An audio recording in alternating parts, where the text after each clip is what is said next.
On va commencer ? Je t'écoute, je suis prête. Et si on pouvait aider la planète avec sa fourchette et avoir un impact sur la société à chaque bouchée ? Ce podcast donne la parole à ceux qui cultivent des solutions pour nous aider à mieux manger. Chaque mois, ils nous livrent ici les ingrédients d'une alimentation durable et ils apaisent notre faim de mieux comprendre, enfin, ce qu'il y a dans nos assiettes.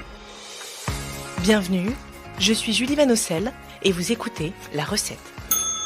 La recette La recette de quoi, du bonheur ? Alors on parle bien d'une recette de cuisine. J'aimerais bien qu'on me donne la La recette. recette que j'essaye d'appliquer tous les jours. Alors j'en ai plein des recettes. Donc je vais vous donner la recette la plus simple.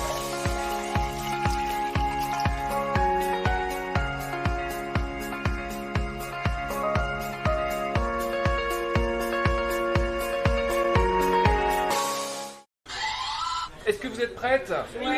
Qu'est-ce que ça veut dire AB ? Agriculture biologique. Tu es sûr ? Oui. C'est la bonne réponse, bravo. On goûte un truc ? Ah bah oui, bien sûr. Attends, est-ce qu'on a Ah oui, un petit saucisson, regarde-moi ça. Il est très goûteux. Je le connais bien, C'est ce le véritable saucisson de Lyon qui est le seul à être bio. Cette scène a été enregistrée il y a quelques semaines lors d'un festival à Lyon. Ce jour-là, le bus du Biotour, qui sillonne en ce moment la France, fait étape ici, dans la capitale de la gastronomie. Super, les saucissons là, ils sont trop bons. Entre dégustation et animation, le but de cette tournée, c'est de sensibiliser pour donner envie aux Français de manger bio à nouveau. Est-ce que je vous ai convaincu ? Est-ce que vous allez mettre plus de bio dans votre caddie maintenant ? Oui, j'ai une question. Oui, monsieur. Car depuis quelques années, les ventes ne cessent de reculer. Et la part de bio dans nos assiettes s'élève désormais à 6% seulement. Pourtant, en matière d'environnement, le label bio fait figure de pionnier. Et avec 10% de nos terres cultivées en bio, la France fait même partie des pays leaders de ce secteur. En matière de bio, on est pas mal. Pour en discuter, j'ai le plaisir de recevoir dans cet épisode Laure Verdeau, la directrice de l'agence bio. Depuis sa nomination il y a 3 ans, Laure défend avec toute l'énergie qui la caractérise cette agriculture en crise. Même pour des petits pains grillés, ça veut dire du blé bio sans pesticides de synthèse dans la nappe phréatique derrière. Alors, qu'est-ce que le bio ? Pourquoi lui faire confiance ? Le bio est-il vraiment plus cher ? Et quels sont les débouchés qui pourraient enfin relancer ce marché ? Voici la recette de Laure Verdeau. Ah bah mardi, oui, j'ai un peu séché, j'avoue. Bonne réponse, bravo Julie Vanocelle. La recette. Bonjour Laure.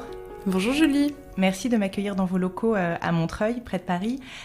Laure, tu es directrice de l'agence bio, dont la mission est de développer et structurer la filière bio en France. Alors en guise d'introduction, est-ce que tu pourrais en quelques mots définir le bio ? Le bio, c'est un mode de production agricole et agroalimentaire qui est labellisé, donc c'est le label AB et le Refeuille qui figurent dessus, et où le producteur s'est engagé à ne pas utiliser de pesticides ou de chimie synthétique, c'est-à-dire pas de pesticides de synthèse et pas d'engrais synthétiques. Et ça, c'est très important parce que ce sont des produits qui justement posent problème quand ils sont dispersés dans la nature. Ça, c'est pour le cas des productions végétales. Et dans le cas des productions animales, ça veut dire que les bêtes ont été le maximum au pré, qu'elles ont été 100% nourries en bio, avec une bonne partie de la ration qui est produite sur la ferme, localement, et des animaux élevés sans antibiotiques et soignés avec phytothérapie et aromathérapie. Merci pour cette définition. J'aimerais, avant d'approfondir un peu justement le sujet, en savoir plus sur toi. Où as-tu grandi, Laure, et à quoi ressemblait la cuisine de ton enfance ? Alors moi, je suis née il y a 42 ans. J'ai grandi en Corse, en fait. Mais la cuisine de mon enfance, c'était une cuisine très saine et très centrée sur les légumes. C'est ma mère qui était au foyer qui cuisinait très bien. Et c'était une cuisine qui a quasiment tout fait maison. Il y a le bio et que c'était pas encore entré dans les mœurs. On disait beaucoup de non traités en Corse. Et de la Corse, tu es ensuite venue à Paris. Comment tu es arrivée Alors, j'ai fait une petite étape à Nice. Et j'ai eu le concours de Sciences Po ensuite. Donc, c'est comme ça que j'ai atterri à Paris. Et puis, j'y suis restée. J'ai fait un Erasmus à Rome quand même. Mais sinon, effectivement, j'y suis depuis mon entrée à Sciences Po. Tu as fait Sciences Po et ensuite, quel a été ton parcours? Est-ce que tu peux nous raconter? Alors, moi j'étais la bonne élève, donc j'ai fait mon stage chez L'Oréal, ensuite j'ai fait mon premier job chez Louis Vuitton, ensuite j'ai fait une école de commerce, l'ESSEC, et ensuite je suis allée, que j'ai fait payer par un cabinet de conseil américain qui s'appelle Bain & Company. Et puis là j'ai eu une crise existentielle où je me suis dit tout cela est bien sympathique, mais on ne s'occupe jamais de ce qui se mange. Or c'est un peu la seule chose qui m'intéresse. En fait, mon meilleur moment, c'était dans le 8e arrondissement, c'est quand j'allais déjeuner chez Alain Cogent, donc les restaurants Cogent. Ça avait été fondé peut-être, 7-8 ans avant. Et j'adorais. Il y avait énormément de verres, énormément de couleurs, c'était très varié, c'était goûteux, c'était innovant et tout.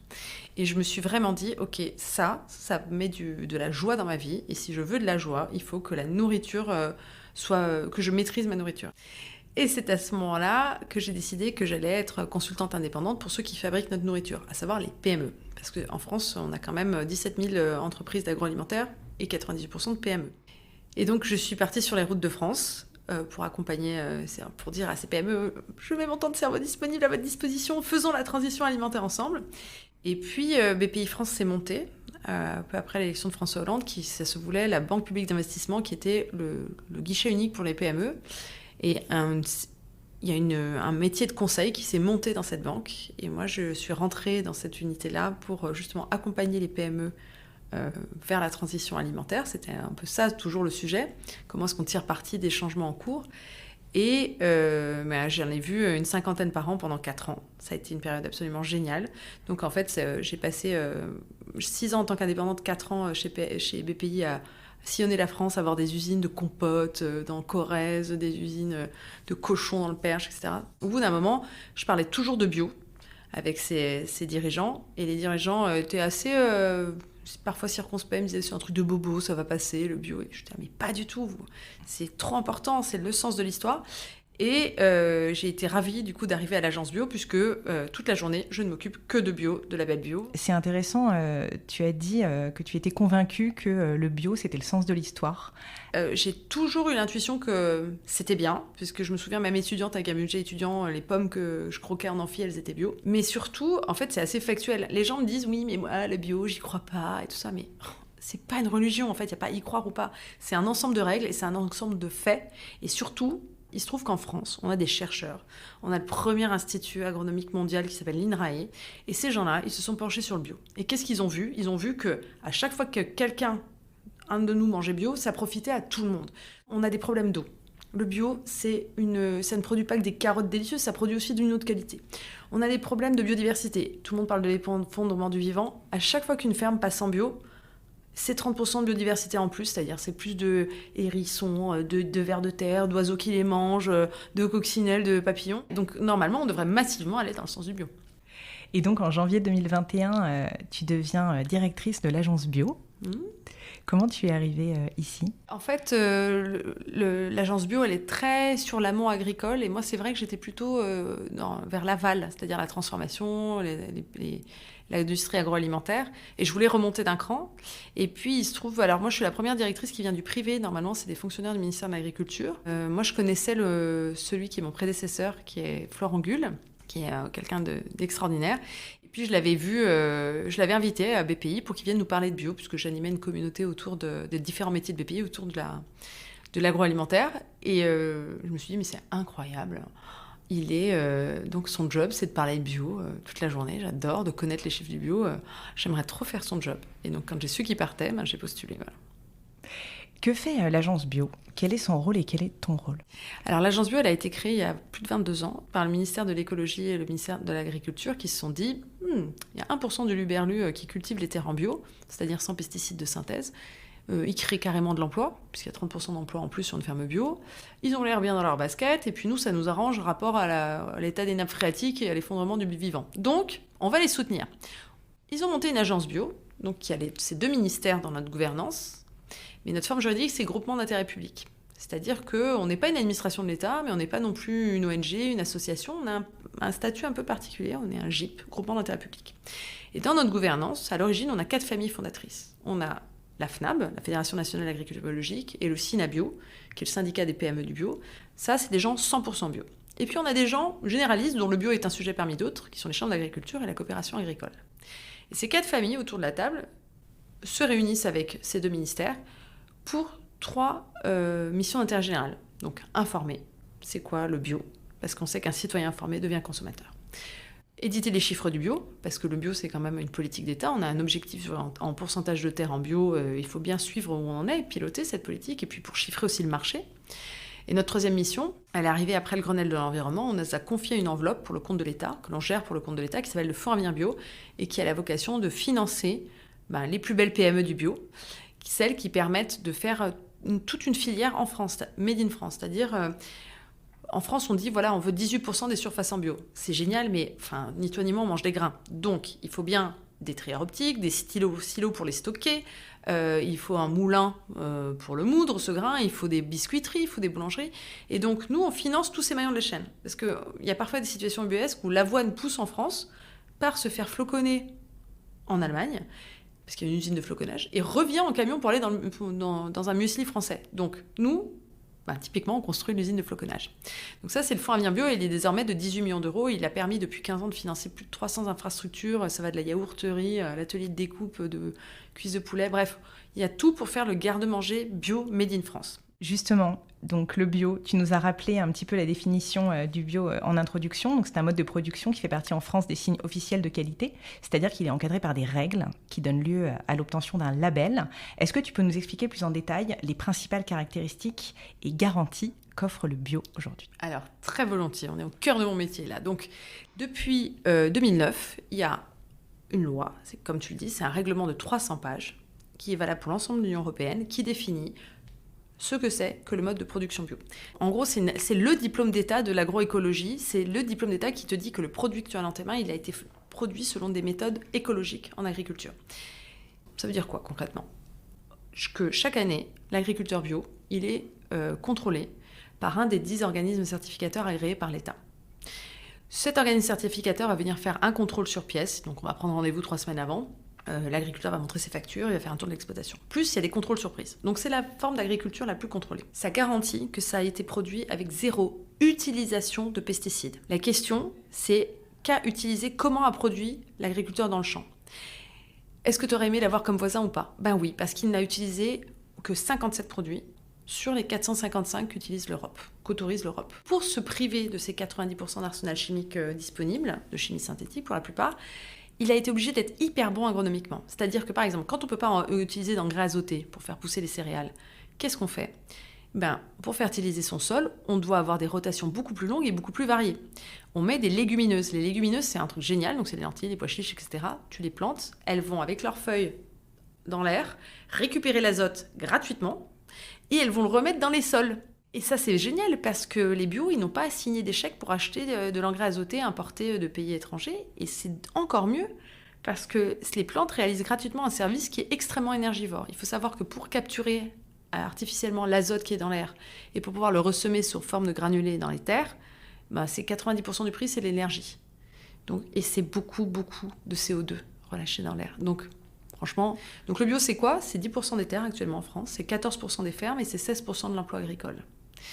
On est les champions d'Europe de production bio, puisqu'on y consacre 2,8 millions d'hectares. On est passé devant l'Espagne, donc Cocorico Bio. Pour revenir au label, justement, on peut voir parfois sur les produits 2 labels, donc l'Eurofeuille, le label européen, mais on voit aussi souvent le AB. Est-ce que ces labels sont différents ? Non, c'est exactement la même chose. En fait, le label AB et l'Eurofeuille ont fusionné en 2009. Pour refaire l'histoire, le label AB, il a commencé en 85. C'est là où il y avait plein de chapelles différentes de bio qui avaient chacune leur cahier des charges. Et l'État français a sifflé de la fin de la récré et a dit maintenant, le bio, c'est une agriculture d'intérêt général et le cahier des charges, ce sera ça. Ensuite, en 91, l'Union européenne s'est dit c'est quand même bien, le bio, nous, on va faire un label bio européen, allez, banco. Et en 2009, tout a été fusionné pour harmoniser à l'échelle européenne. Mais harmoniser, est-ce que ça veut dire être moins exigeant, justement ? Pas du tout, parce qu'en fait, entre-temps, il faut se rendre compte que le bio s'est développé. Pendant les années de structuration et d'émergence du bio, il y avait beaucoup de dérogations. Par exemple, pour dire, ok, vous pouvez peut-être produire de la bière bio, mais pas avec du houblon bio, parce que vous êtes en galère de houblon bio. Ça c'est de plus en plus durci. Chaque nouveau règlement, ça change, ça évolue tous les 5 ans. C'est un tour de vis où, par exemple, tous les animaux doivent être nourris en 100% bio. Mais il y a de plus en plus de contraintes pour avoir de l'alimentation animale locale. C'est 30% de la ration qui doit être produite ou sur la ferme ou localement pour les porcs et les volailles. Et puis pour les vaches, c'est 70%. Donc ça veut dire que c'est de la souveraineté alimentaire aussi. Ça veut dire qu'on ne fait pas circuler des tourteaux de soja sur la planète pour aller nourrir nos vaches à lait. Voilà, c'est la fameuse étiquette avec à la fois le AB, qui est historiquement le label français, l'Eurofeuille, qui est le label européen. Les deux veulent dire la même chose. C'est le même mode de production avec les mêmes contrôles, valables dans l'ensemble de l'Union européenne. Qu'est-ce qu'on a ? On a évidemment du miel bio. Une abeille, elle ne fait pas plus de 30 km de périmètre toute sa ruche. Donc là, ça veut dire que ce miel, il a été récolté à au moins 50 km de la moindre utilisation de pesticides de synthèse et qu'il a été testé. Ça, on est devant un biscuit. La semence du blé a été certifiée, le blé, le moulin, la biscuiterie, tout a été certifié, de la graine jusqu'à ce paquet de biscuits. On entend aussi parfois qu'il y a un bio à 2 vitesses, celui de la grande distribution et celui des petits producteurs. Est-ce que, quel que soit le circuit de distribution, à partir du moment où il y a le label, on est face à la même qualité ? Alors, on a les mêmes garanties, les mêmes contrôles, que ce soit en grande distrib, que ce soit en France, en Espagne, dans les magasins bio. Ensuite, il y a comme toujours, le bio, c'est une affaire de pionniers. Et puis, il y a des gens qui sont des aiguillons, qui rajoutent des mentions. Donc, il y a de la bio plus souvent en magasin bio spécialisé. La biodynamie, typiquement, c'est un label bio plus. C'est-à-dire qu'il faut d'abord être bio, avoir le label public, et ensuite, éventuellement, tu te fais contrôler par des organismes privés pour un cahier des charges privé qui est la biodynamie. Donc, maintenant, le vrai sujet souvent qui est derrière ça, c'est oui, mais... Souvent, il peut y avoir peut-être du bio espagnol en grande distribution et on me dit, oui, mais est-ce que c'est pareil que le bio français ? En général, quand on invoque le bio à 2 vitesses, on parle de l'Espagne. Pourquoi ? Parce que les Espagnols ont la réputation d'être un peu les industriels de l'agriculture. Et il y a eu beaucoup de reportages qui ont choqué en Espagne sur 2 aspects qui ne sont pas techniquement, qui ne relèvent pas du bio. Le premier, c'est... L'aspect social. C'est l'aspect social, effectivement. Alors, le bio a des principes, mais ce n'est pas contrôlé par EcoCert quand il passe chez toi que tu respectes le droit du travail. Et donc, effectivement, toute la main-d'œuvre clandestine qu'on a vue en Andalousie, qui repartait au Maroc dès qu'elle était blessée, qu'on ne soignait pas, etc., ça, c'est un problème de droit du travail, c'est pas un problème de bio. La deuxième chose aussi qu'on reproche notamment au potager de l'Europe qu'à l'Espagne, c'est le fait d'avoir beaucoup de plastique. On dit qu'on peut voir les tunnels de plastique de l'espace d'avion quand on passe au-dessus d'Almeria. Là encore, le bio, c'est un label qui dit agronomiquement comment on produit, mais ça ne parle ni de l'emballage. On m'a aussi beaucoup parlé des fruits bio emballés en plastique. Et ça ne dit pas que tu n'as pas le droit de produire sous du plastique, en l'occurrence.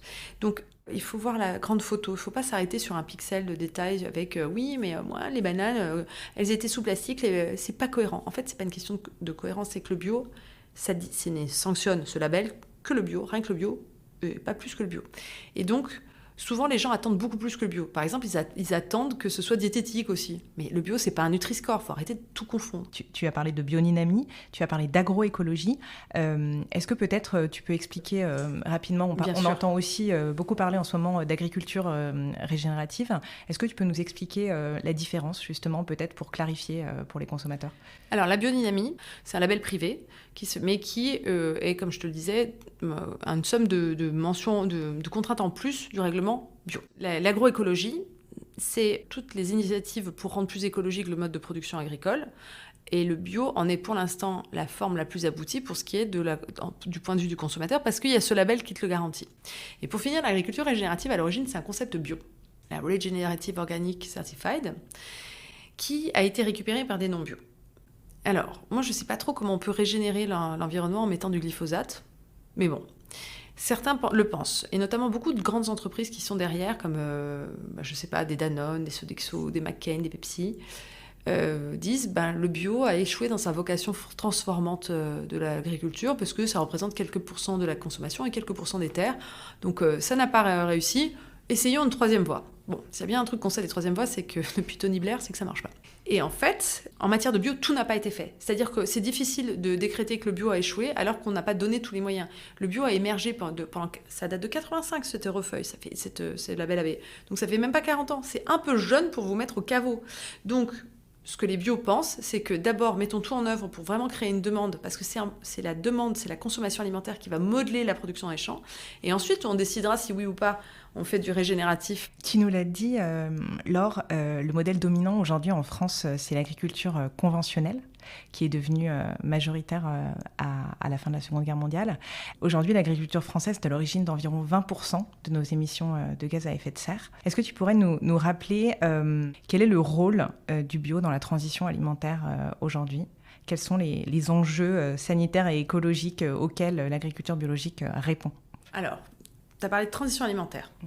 Donc, tu peux très mal manger et faire une transition à contresens sur l'autoroute en mangeant des chips bio avec de la mayo bio et en mangeant que du chocolat bio. Toutefois, il y a des gens, donc des chercheurs incroyables de l'INSERM, donc l'Institut de recherche sur la santé publique, qui ont suivi pendant plusieurs années 170 000 personnes et qui ont regardé quels effets avait le régime alimentaire sur leur santé. Et il se trouve que les gens qui mangent beaucoup de bio sont en meilleure santé que les autres. Ils ont moins de maladies chroniques, moins de diabète, etc. Alors, une fois de plus, on peut très mal manger en mangeant que bio. Mais souvent, quand on décide de mettre plus de bio dans son assiette, on change ses usages alimentaires. Bon, déjà, on va gaspiller moins. Bon, ça, c'est plutôt pour des raisons économiques. Mais on va souvent pas faire ses courses au même endroit. Et on va varier ses menus. C'est-à-dire que, comme je te le disais, il y a beaucoup de bio, il y a beaucoup de rotation bio qui inclut des légumineuses. Parce que c'est un moyen de fertiliser les sols. Donc une fois que tu as produit tes lentilles ou tes pois chiches, il faut bien les manger. Donc c'est pour ça, c'est pas mal dans la culture des bio d'avoir des lentilles, des pois chiches. Et c'est vrai que la FAO elle-même dit qu'il faut en manger plus de 2 fois par semaine. Et donc, la transition alimentaire, c'est que le bio, c'est un aiguillon. Quand tu mets plus de bio dans l'assiette, ça t'aiguillonne vers d'autres circuits de course, d'autres menus, etc. Et cette transition alimentaire, en fait, c'est elle qui va mener la transition dans les champs. Parce que là encore, ça sert à rien de produire bio dans les champs si personne ne le mange dans les villes. Et quand tu es agriculteur, tu es obligé de remettre à plat, de désapprendre tout ce que tu as appris, de repartir sur une autre voie. Donc tu débranches la chimie synthétique, tu débranches les engrais synthétiques, et puis tu repars sur une autre voie. Et souvent, tu vas même gérer ta ferme différemment. Par exemple, il y a beaucoup de bio qui vendent en direct à la ferme.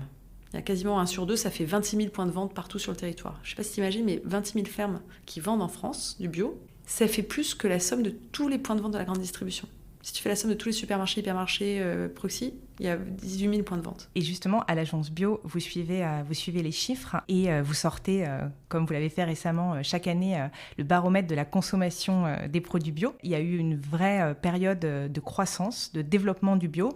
Et depuis quelques années, l'agriculture bio est en crise. Aujourd'hui, c'est seulement un tiers des Français qui consomment bio au moins une fois par semaine, contre plus de la moitié en 2021. D'abord, quelles sont les conséquences aujourd'hui de cette crise, de la baisse de la consommation pour les producteurs, pour les PME justement ? Alors, les conséquences sont dramatiques. C'est-à-dire qu'actuellement, on a, au-delà du bio et du non-bio, on va avoir besoin de 100 000 agriculteurs pour remplacer les départs à la retraite de cette population qui est quand même vieillissante. Ces 100 000-là, il va bien falloir les trouver quelque part ailleurs que dans le milieu agricole. Pourquoi ? Parce qu'on sait que les fils et les filles d'agriculteurs ne vont pas forcément reprendre la ferme familiale. Donc il va falloir qu'on attire ce qu'on appelle des NIMA, des non issus du milieu agricole, c'est-à-dire des gens qui ont fait une première partie de carrière, je sais pas, dans le conseil, et qui tout d'un coup décident d'embrasser la profession d'agriculteur.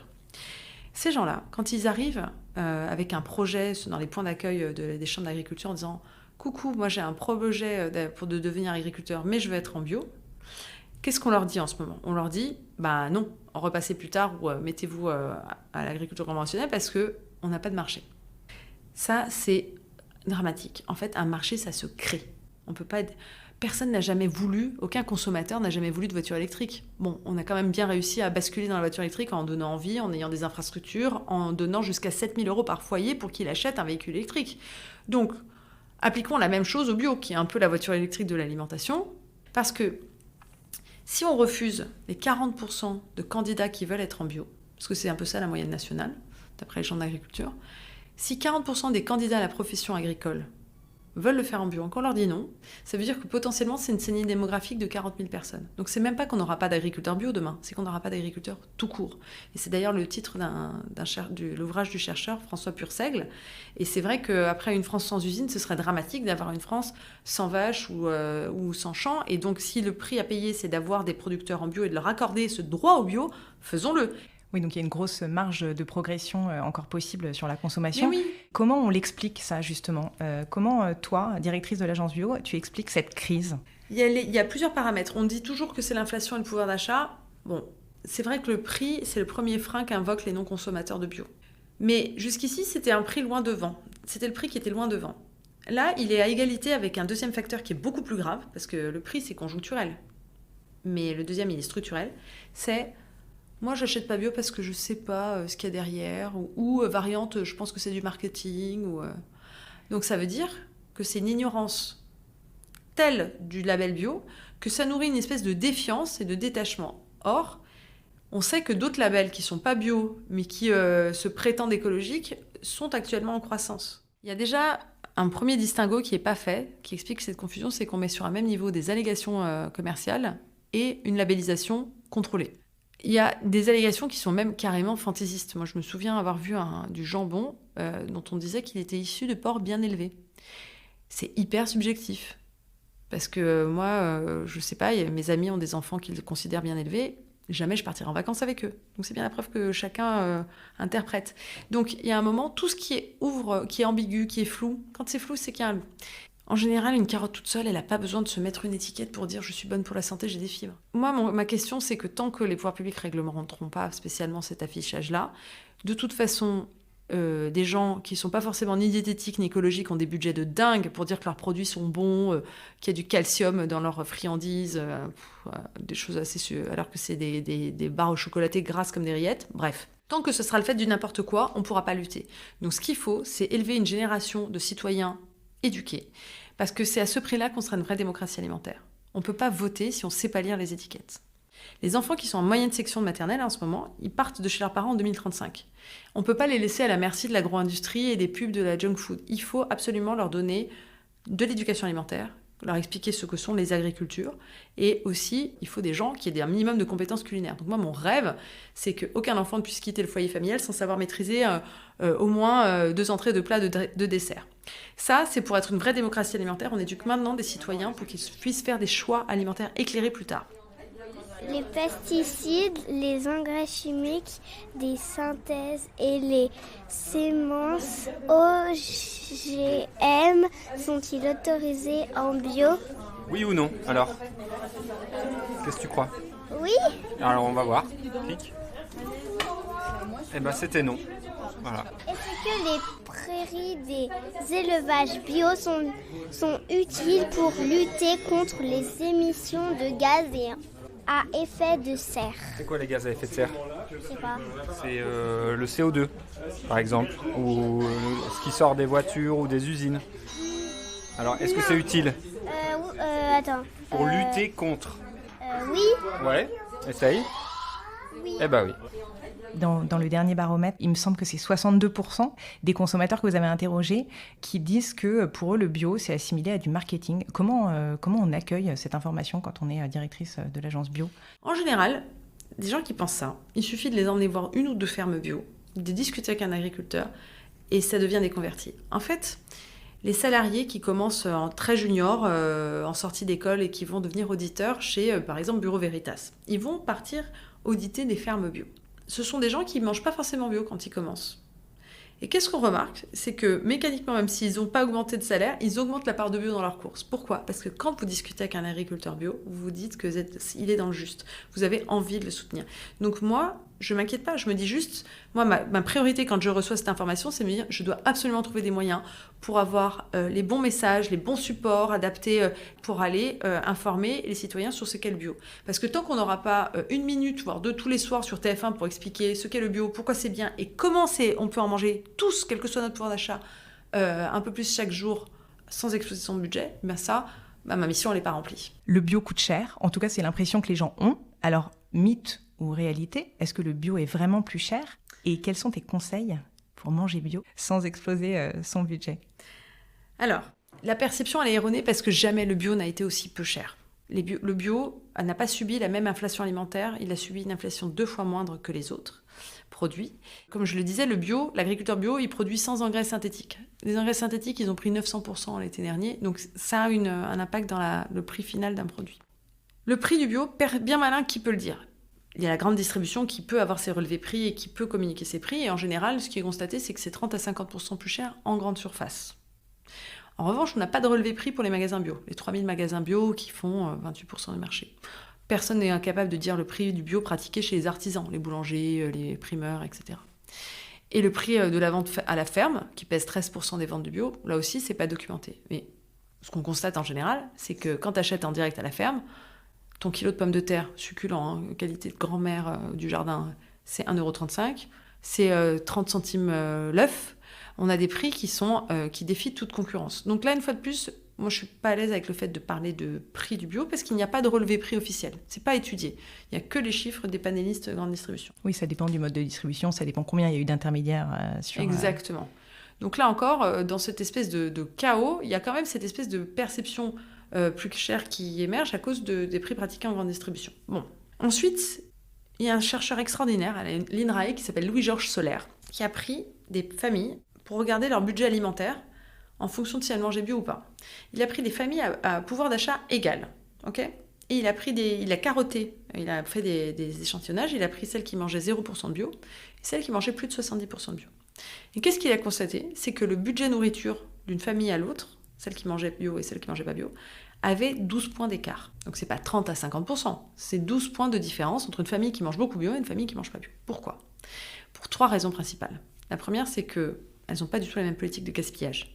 Et le gaspillage alimentaire, c'est le premier levier qu'on peut activer pour manger plus de bio, pour réinvestir ce qu'on regagne en marge financière pour des produits de qualité. Ensuite, ces familles-là, elles ne faisaient pas les courses au même endroit. Et ces familles-là, elles ne mangeaient pas la même chose. Ça n'a pas de sens, en fait, de comparer, de faire CTRL-C, CTRL-V avec sa liste de courses pas bio en bio. Parce que quand on met du bio au menu, on entame une transition alimentaire. C'est ce que je disais tout à l'heure, c'est un peu un aiguillon. Ce qu'on constate, c'est que des consommateurs qui se motivent pour mettre plus de bio, ils vont certes absorber un surcoût au début, mais ils vont l'écraser au bout de 18 à 24 mois parce qu'ils vont remettre à plat leurs habitudes alimentaires et de courses. Tu veux dire qu'ils vont plus cuisiner, ils vont acheter exactement. En vrac Et donc c'est exactement ça, ils vont mettre en œuvre les 7 leviers de la transition alimentaire qui sont justement ce qui permet de manger plus de bio à budget constant. Le premier, c'est la lutte contre le gaspillage. 29 kilos par an par habitant, c'est un boulevard. Et d'ailleurs, c'est ce que les Français font maintenant avec l'inflation. La deuxième chose, c'est cuisiner plus de produits bruts. Et c'est souvent ce qui est recommandé par le programme de nutrition santé parce que ça permet de maîtriser la quantité de sucre et de gras et de sel que tu mets dans tes plats. Le troisième, c'est acheter de saison. Parce que, par exemple, la Mirabelle, quand tu l'achètes en avant-saison, tu mets 3 fruits sur ta tarte. En revanche, quand les arbres ploient sous les fruits, c'est là où tu peux les tasser sur ton fond de tarte. Et ensuite, il y a choisir mieux sa viande. En fait, la viande, c'est un condiment extraordinaire, mais c'est ce qui doit être la star de l'assiette et ce qui doit donner son goût. Et on doit la rentabiliser différemment. Par exemple, une même carcasse de poulet, plutôt que de la manger en une fois le dimanche midi en poulet rôti, ce que font les bios, c'est souvent, ils vont prendre les blancs pour une salade, ils vont prendre les cuisses pour un effiloché, ils vont prendre le bouillon pour le risotto végétarien du mercredi. Donc c'est une autre façon de rentabiliser sa viande. Et le dernier, c'est ce dont on parlait, c'est les fameuses légumineuses, parce que les protéines végétales, c'est quand même un don de la providence que d'avoir des lentilles, des pois chiches, du lupin, même la farine de lupin, c'est génial, c'est protéiné, ça permet de faire des cakes délicieux. Donc les protéines végétales, c'est absolument ce qu'on doit augmenter pour être dans la transition agricole, parce que si on en plante dans les champs, il faut bien la manger. Aujourd'hui, il y a aussi certains consommateurs qui opposent bio et local et qui préfèrent consommer local plutôt que bio. Qu'est-ce que tu as envie de leur dire à ces consommateurs ? Mais qui peuvent faire les deux en France, parce qu'en France, on est une grande nation agricole. Il y a 26 000 fermes bio partout sur le territoire qui vendent. Donc déjà, qu'ils aillent sur l'annuaire de l'agence bio et qu'ils trouvent la ferme à côté de chez eux qui vend les produits en direct, parce qu'ils pourront faire du bio et local. Alors, plusieurs choses. On est sur le cœur du sujet qui est l'ignorance de ce qu'est le label bio. Le label bio, c'est pas un code postal. Ça dit comment c'est fait agronomiquement, ça dit pas d'où ça vient. Donc, bio ou pas, ça ne dispense pas le consommateur de regarder et de voir d'où vient le produit, si tant est que l'étiquette lui dise. Donc, bio et local, c'est aussi débile d'opposer les deux que de dire je regarde pas ma montre, je regarde mon thermomètre. Ça n'a rien à voir, tu n'auras pas la même information. En France, on peut manger bio et local. D'ailleurs, on le fait déjà plutôt pas mal. On est très bon puisque 13% du bio est vendu en direct. Ensuite, le bio consommé en France est à 82% produit en France. Donc j'ai enlevé de l'équation les produits exotiques, tropicaux qui ne poussent pas sous nos latitudes. Mais si je les rajoute, à 70%, le bio consommé en France est made in France. Donc En matière d'import, il faut arrêter de se délire cette fake news. Donc, bio et local, déjà, ça va plutôt bien ensemble. Et ensuite, quand bien même tu as acheté ton produit à 50 mètres de chez toi, rien ne te dit, s'il n'est pas contrôlé et labellisé, que le producteur n'a pas utilisé, par exemple, de glyphosate et que tu ne l'as pas retrouvé dans ta nappe phréatique, et ça va avoir un impact direct sur ta facture d'eau. Donc, si tu veux limiter ta facture d'eau, il y a intérêt à ce que tu regardes les 2 critères. Alors, comment on fait quand on est directrice de l'agence bio? Quelles sont les solutions pour sortir de cette crise? Comment on lève ces freins? Donc les solutions, déjà, c'est informer massivement le consommateur, le citoyen, pour qu'il devienne consommateur. Nous, notre but, c'est d'avoir une communication commune et de proposer à l'équipe de France du bio, et elle est assez ouverte, une espèce de dossard, un message, des slogans, une identité visuelle commune. Donc c'est pour ça que tu as derrière toi, pour nous, pour la planète, #Bioréflexe, qui est un peu le cri de ralliement de tous ceux qui veulent œuvrer à préserver le bio, à préserver notre patrimoine national, notre trésor national de 60 000 fermes bio. Parce que si demain le bio recule et que ces fermes elles se remettent à utiliser des pesticides synthétiques, on va tous payer une facture d'eau plus élevée, on va tous être pénalisés.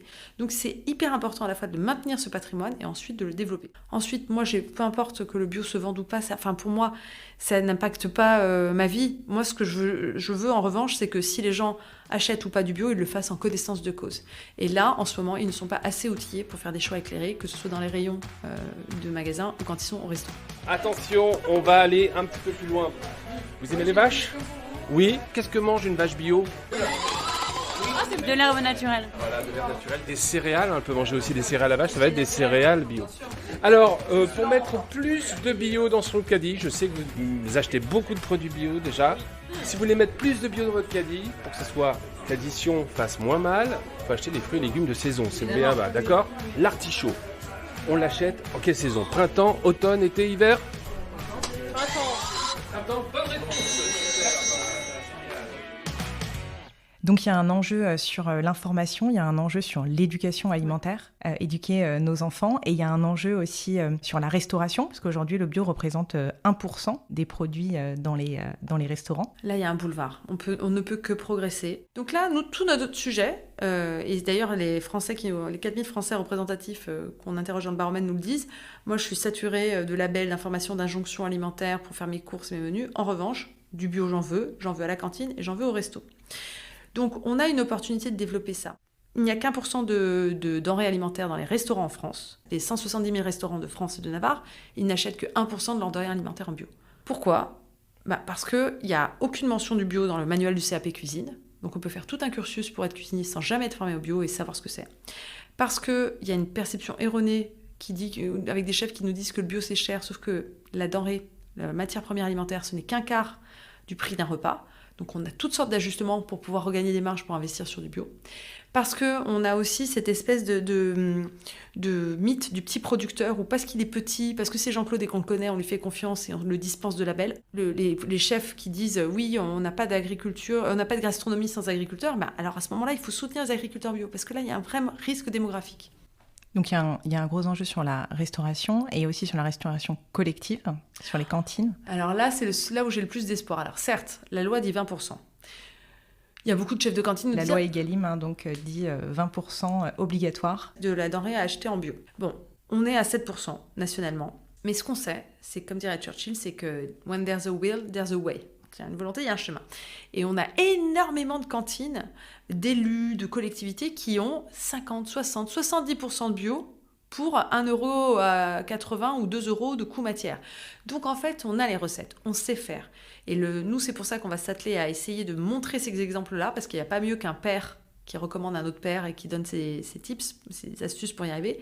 On a énormément de chefs de cantine qui arrivent à faire beaucoup de bio, du bio local, du bio acheté en direct et qui arrivent à modérer le coût du repas.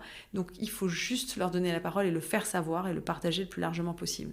Et 20%, c'est pas beaucoup, parce que nos voisins européens, les Danois, ils disent 100% de bio dans leur cantine, les Italiens 50%, les Suédois 70% et même les Allemands 30%. Donc 20%, on devrait y arriver quand même. Si tu devais choisir un moment, une rencontre dans les dernières années, depuis que tu es arrivée à la tête de l'agence bio, le moment qui t'a le plus marqué, peut-être, ce serait lequel ? Des moments géniaux, j'en ai eu des dizaines. Déjà, quasiment tous mes déplacements sur les fermes bio. C'était toutes les fois où j'ai pu. D'ailleurs, souvent, je rentre avec des paniers, avec des fromages, etc. Je fais des kilomètres de train et c'est toujours des moments... C'est des moments délicieux. Les agriculteurs bio, souvent, c'est des gens qui ont pu en faire une première carrière dans autre chose, qui sont souvent très diplômés, qui sont souvent très passionnés. Il y a beaucoup plus de femmes, d'ailleurs, en bio. Il y a un tiers des fermes en bio qui sont tenues par des femmes, alors que c'est en moyenne 25%. C'est la galerie de portraits, c'est l'espèce d'album Panini que j'ai accumulé avec des profils incroyables. J'ai appris énormément sur l'eau. Moi, c'est ça qui m'a frappée. J'ai découvert les agences de l'eau. Les agences de l'eau, c'est un truc de dingue en France. On a 6 agences qui sont liées au bassin versant. Donc, t'as Rhin-Meuse, t'as Seine-Normandie, t'as Artois-Picardie, etc. Donc, et c'est des gens, mais incroyables, qui sont dévoués à la qualité de notre eau, à la quantité, et aussi à la maintien de la biodiversité. Moi, j'ai appris tellement avec les agences de l'eau, avec l'Office français de la biodiversité, avec... l'ADEME et avec l'agence, je me dis mais c'est merveilleux, on a vraiment la première richesse du peuple français, c'est quand même son état, quoi. Laure, ce podcast s'appelle La Recette. Quelle est la recette que tu voudrais nous donner aujourd'hui ou peut-être que tu aurais aimé qu'on te donne ? Alors la recette de la joie en toutes circonstances. En fait, j'aimerais bien savoir trouver de la joie même quand les vents sont contraires, même quand il y a de la contrariété. Et il y a un livre que j'ai adoré qui s'appelle L'Art de la joie. Mais si je pouvais avoir la recette appliquée inratable, un peu comme une mayonnaise inratable, ce serait génial. Merci beaucoup Laure, merci. D'avoir répondu à mes questions, merci pour ton temps. Merci Julie. Merci pour votre écoute, on se retrouve le mois prochain pour un nouvel épisode. En attendant, n'hésitez pas à vous abonner ou à laisser un commentaire. La recette est disponible sur toutes les plateformes d'écoute et si vous voulez en savoir plus sur le podcast, vous pouvez également me suivre sur les réseaux sociaux, sur LinkedIn ou sur Instagram. Merci.